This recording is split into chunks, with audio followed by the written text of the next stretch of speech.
So in November of last year, I wrote an email to this Catholic apologist guy, Trent Horn, asking him what he thinks about being punished for the wrong garbage he often says in his YouTube videos. Then a few weeks later, Brian Thompson, the CEO of United Health Group, gets murdered, allegedly by Luigi Mangione, and the month after that, Trent makes a video about it. I will get to Trent's nonsense, like how he accidentally showed our US Supreme Court is currently almost exactly what the Ku Klux Klan or the KKK has wanted for more than 100 years. President Harry Truman even recalled how a group of Klan members in 1923 tried to intimidate him to not appoint Catholics to judicial positions.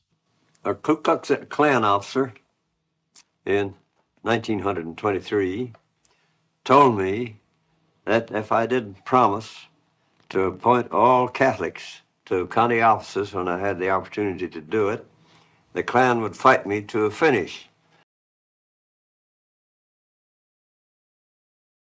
In the process of me trying to help make Luigi's argument for this video, I got sidetracked. I thought I had found a major method flaw in the 3 largest vaccine autism research studies. And I even made a video about it, but it turned out the mistake I found was actually paired with another method change that together balanced each other out, so I was wrong and I deleted the video.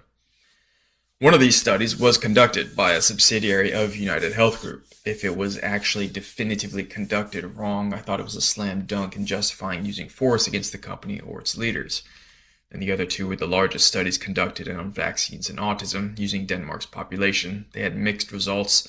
The first showed vaccinated children had a 16 to 37% increased chance to develop autism compared to not vaccinated, but the authors thought they could adjust the results to make the effect disappear. But then the second Denmark study showed a graph of an almost perfect non-association in its specifically unadjusted results.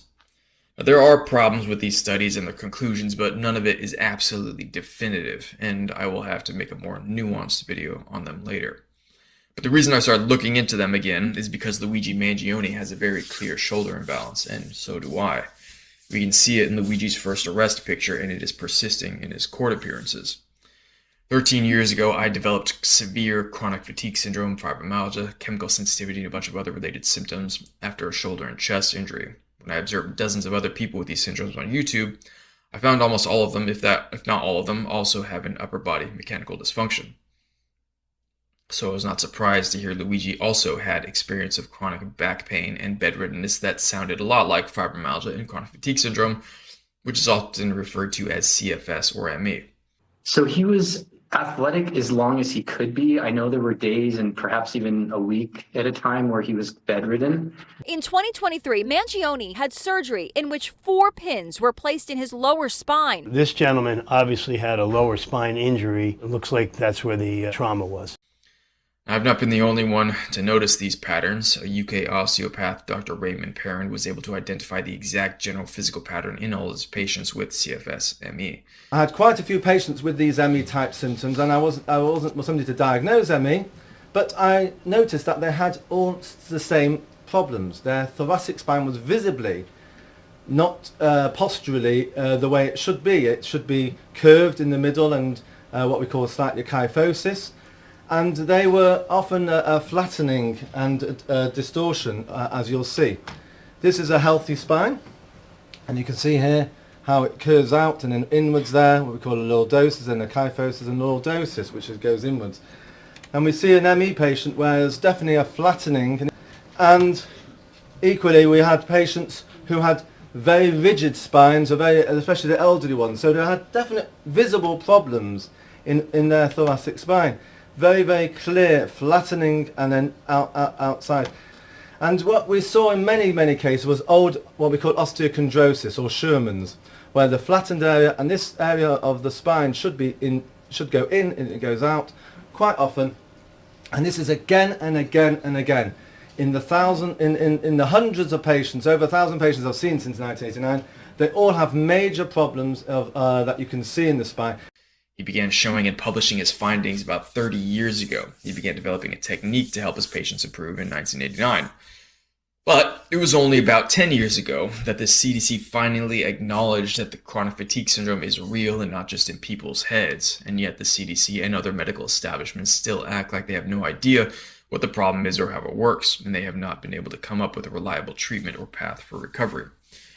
Fibromyalgia in particular is very similar to autism. I found many examples of people with autism who also have misaligned and dysfunctional upper body mechanics. 9 years ago, I compiled many of them into a 4-hour-long video. One was a home video of a boy named Connor where we could actually see how his autism developed. Connor was watching Blue's Clues on an elevated television, craning his neck back while his father tried getting his attention to play. When they go outside, Connor does a weird little headstand. His father picks him up to get his attention, but when he sets him back down, he goes back into his headstand. While he's doing it, we can visibly see the muscles on the back of his neck are very tight and shortened. He keeps doing this headstand because he's trying to stretch his neck muscles. They are tight because he was just watching Blue's Clues on an elevated TV with his neck craned back. And as he gets older, you may be able to notice Connor develops a slightly abnormal-looking barrel-chested posture. Now, I can talk about my own experience having an extreme decrease in the intensity of my senses after getting a large stretch in my shoulder trapezius muscle that went straight to the side of my neck. Or I can point to Connor and say you're crazy if you think this did not cause his autism. Or Carly and say you are blind if you think her shoulder pain is not inextricably linked with her autism discomfort.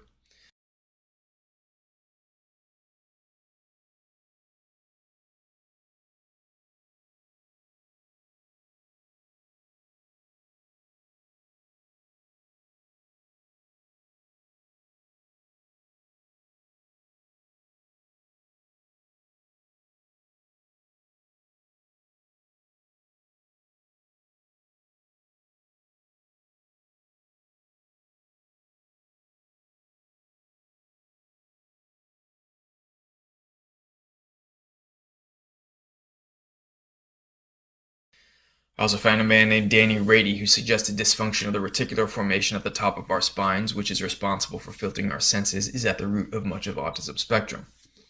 We just realized that the root of all Asperger issues is the sensory stuff. And because we have an overabundance of sensation, and because we have this huge, just overwhelming, constant barrage of sensory information and stress every single hour of every single day, we develop an awareness filter. That means we retreat into our own world and we go, oh, okay, this is much safer in here. And because we retreat into our own world, we get to make the rules in our own world. Then you don't learn social skills. And then because of that, because you don't make friends and stuff, society can be mean sometimes. Therefore you get all the emotional issues of no friends, and you don't feel confident in yourself because everyone's saying, you're weird, you're just a behavior problem. You want to work on the awareness and the sensory. We kind of just go to the basics. What is the sensory issues? There's an overabundance of sensation. Why is that? Because there's a little part of your brain, like right back here, called the reticular formation. Now this reticular formation is in charge of what we call selective attention, what's called selective attention in psychology. That is your ability to tune out certain things in your awareness, like the bottom of your feet, or the refrigerator humming. Of course, now you're aware of that right now, but you weren't a second ago. Why? Because of the reticular formation. So what happens in people with Asperger's is that there's something going on there. We don't know exactly what yet. We'd have to do more research on that. There's not a lot of research in this area that I found. But something goes on where that doesn't work right. It's easy to imagine Connor's head being chronically hyperextended like this is compromising his reticular formation and the filtering of his senses, and it could have easily been the cause of my own strangely intensified experience for a long time. So based on my own experience and observations, for a while now it's been clear to me that most of autism and many other syndromes are caused primarily by mechanical instabilities. And based on many other people's claims vaccines damage their children, vaccines are plausibly, or even very likely, causing or contributing to some autism cases by damaging the shoulder and having that dysfunction chain react through and across the upper body. A reassessment of the CDC's 2004 vaccine autism study seemed to confirm shoulder vaccination was an important factor. First thing that Thompson did was to plot a graph of percentage of children vaccinated against age at first MMR vaccination. The children with autism are represented by the pink line, the children without autism by the blue line. Now, if there's no link between early MMR and autism, those two lines should track together, whatever the age at first MMR. Now, they do track together. until they get to 15 months. And then they separate, and they continue to separate thereafter. The association between vaccinated and not vaccinated diverged starting at 15 months, which is about the time children start receiving injections into their shoulder deltoid, which is based on the administrator's perception that the deltoid is large enough.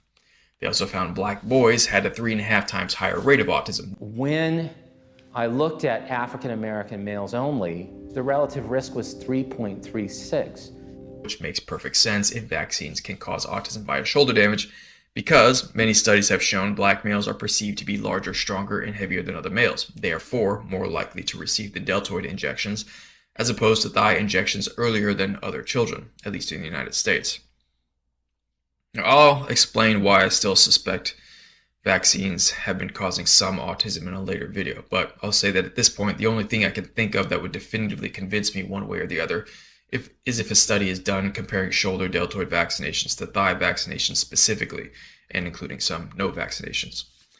Shoulder versus thigh vaccination has been a very obvious and easy variable to test. We do know there are at least several ways deltoid vaccination can be risky and lead to injury, generally referred to as shoulder injury related to vaccine administration, or SIRVA. But as far as I know, there have been no studies testing a connection between shoulder vaccination and major syndromes like autism, fibromyalgia, or CFS in particular. The fact that those studies have not been conducted yet is clear indication of extreme negligence, especially relating to autism research. There's no excuse to not have done them already, and definitely no excuse to not do it right now.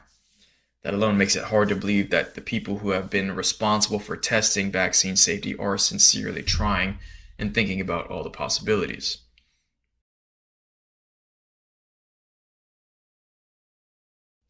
I don't know exactly what Luigi's experience was, but it was probably like mine, being disgusted by the apparent incompetence of the medical system. There is generally a baseless assumption that these kinds of syndromes are neurological problems and not mechanical problems. Our medical system has been reluctant to consider that musculoskeletal damage or alterations affect our other vital systems, and can be at the root of a lot of currently mysterious syndromes in general.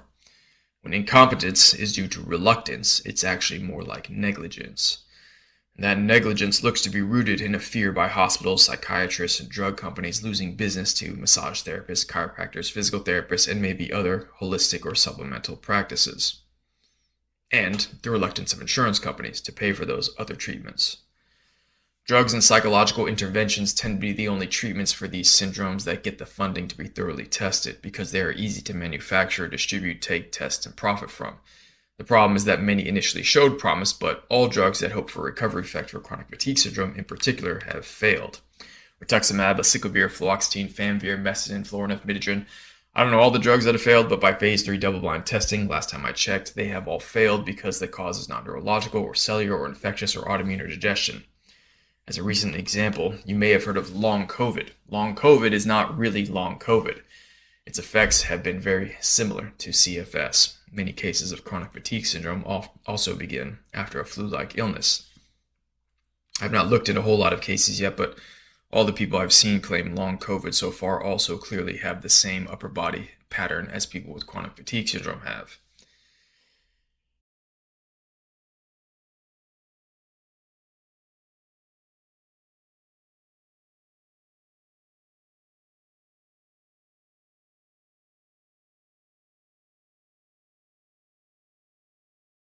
If there are incentives to come up with wrong answers, then the incentives are wrong.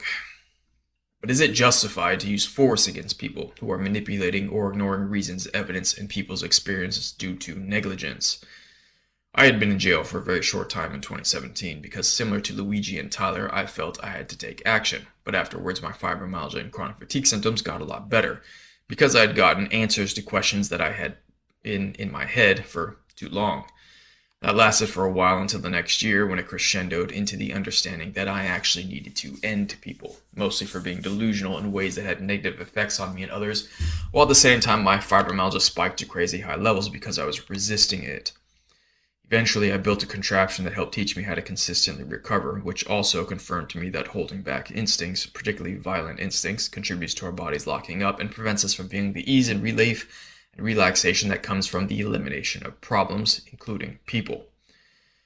In my case, people were not reasonable or rational or logical or evidence-based when they were supposed to be, when they claimed to be, and it was a big problem for what I was trying to do at the time.